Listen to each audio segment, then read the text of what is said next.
Bueno, superficie terrestre, esto no está a escala. Ustedes saben que la atmósfera, combinación de varios gases, donde predomina el nitrógeno, luego oxígeno y otros gases en cantidades bastante menores, se distribuyen verticalmente hasta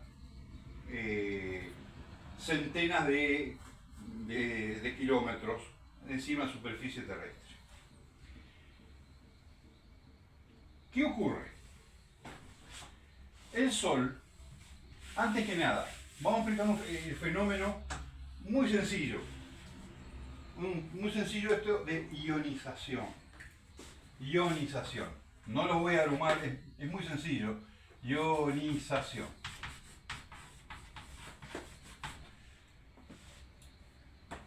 Yo tengo en el núcleo atómico, imagina, esto es muy pequeño, ¿no?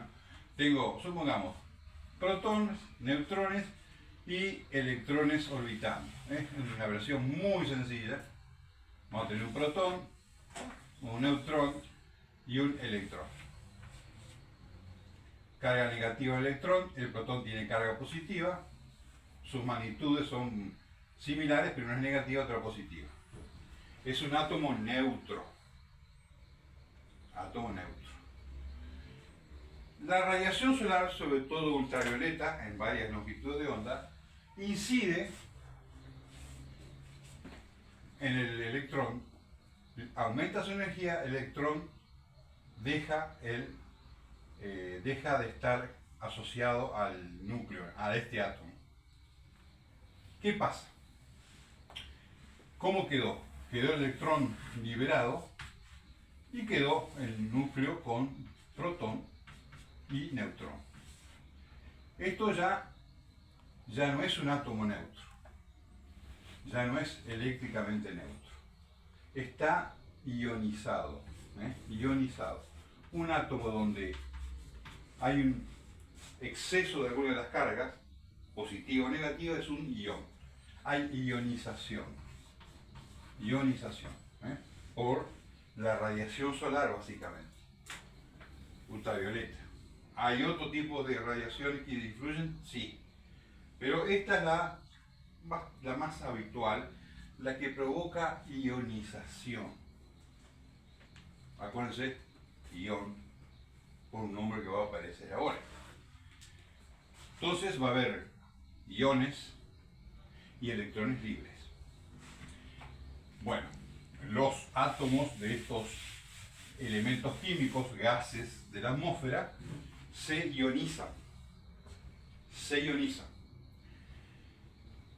Dependiendo de la distribución de los gases, sabemos que las masas de cada uno de los átomos es diferente, se distribuyen de cierta manera en la atmósfera.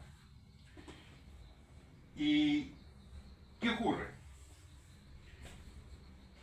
La radiación ultravioleta incide sobre estos átomos y empieza a aparecer concentración de iones. La radiación ultravioleta penetra cada vez más, llega un momento que llega a un máximo, luego empieza a disminuir la ionización. Aparece capas, en realidad aparecen capas. Voy a mencionar dos capas que nos interesan a nosotros. La más cercana a la Tierra, donde están los fenómenos meteorológicos, es la troposfera. Y donde ocurren otros fenómenos de ionización es la ionosfera. Nosotros vamos a hablar de ionosfera. Vamos a hablar de propagación ionosférica, la que nos permite llegar a grandes distancias. Durante el día van a aparecer concentraciones de iones. Una muy cercana a la Tierra, en términos comparativos, ¿no? Digamos 60, 70, 80, 100 kilómetros de altura, la capa llamada capa D. Luego, más arriba, 150, 200 kilómetros de altura, la capa E. Durante el día aparecen dos concentraciones, las dos capas F denominadas F1 y F2. Ojo, esto no es tan homogéneo como da a pensar el dibujo. No es así. Son como nubes, ¿cómo puedo decirle? Zonas difusas donde hay concentración de iones.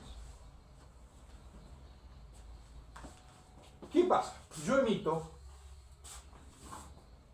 aquí, acá, transmisor. Mis ondas van a atravesar, generalmente van a atravesar las frecuencias que usamos habitualmente, van a atravesar la capa D. Les voy a explicar el efecto de la capa D para cierta frecuencia. Puedo llegar a la capa E y aquí es refractada. Gira la frente de ondas y desciende y llega a algún lugar de la Tierra. Se produce una refracción ahí, en esa concentración de la capa E.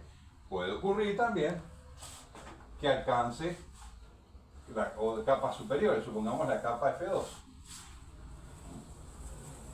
Bueno, yo anteriormente he dibujado varias veces esto, he dibujado solamente dos saltos, un salto, puede haber varios saltos hasta llegar a las antípodas. ¿Qué son las antípodas? Aquello que está en el lado opuesto de la Tierra.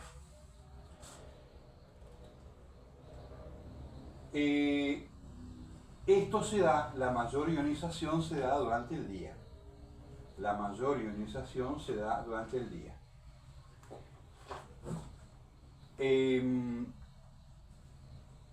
La capa D, desaparece durante la noche. Para las frecuencias que utilizamos habitualmente nosotros en HF, las bandas que yo mencioné, tiende a absorber las ondas, a quedarse con energía de las ondas, en términos sencillos. Absorbe energía. En situaciones muy particulares donde el Sol emite cierto tipo de radiaciones, frecuencias más elevadas, rayos X, esto se ioniza de manera extrema y absorbe las ondas de radio. Las absorbe. No pasa, no sigue en su camino hasta otras capas donde haya refracción.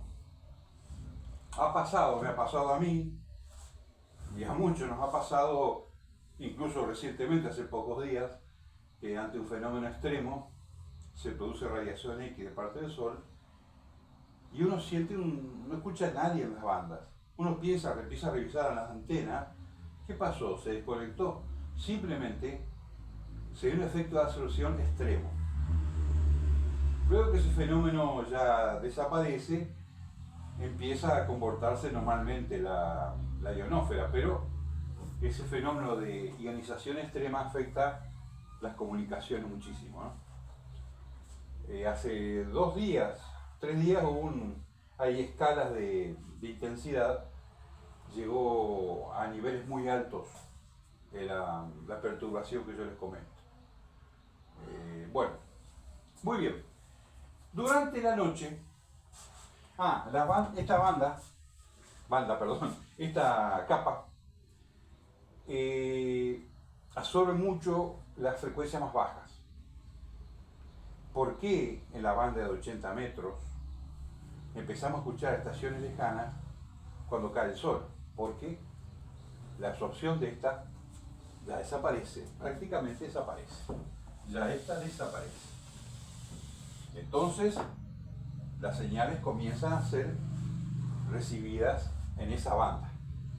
Las bandas de frecuencias más altas no son tan absorbidas durante el día, por eso podemos contactar en la banda de 10 metros, banda de 20 metros, banda de 40, con lugares más alejados.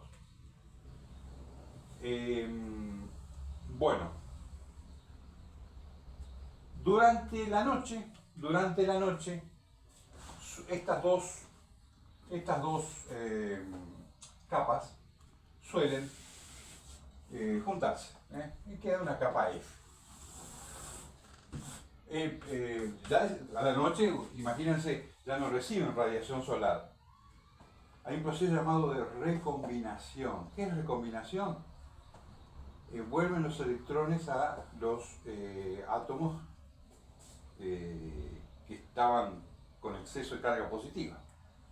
Se convierten en neutros.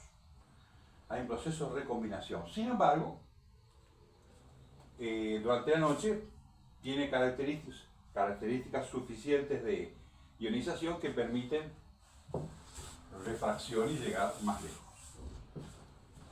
A grandes rasgos es eso lo que ocurre con la propagación ionosférica. Por eso llegamos lejos. Las emisoras que nosotros llamamos amplitud modulada, que serían de onda media, cuando cae la noche, ¿qué pasa? Desaparece la capa D y empezamos a escuchar nosotros las emisoras más lejanas.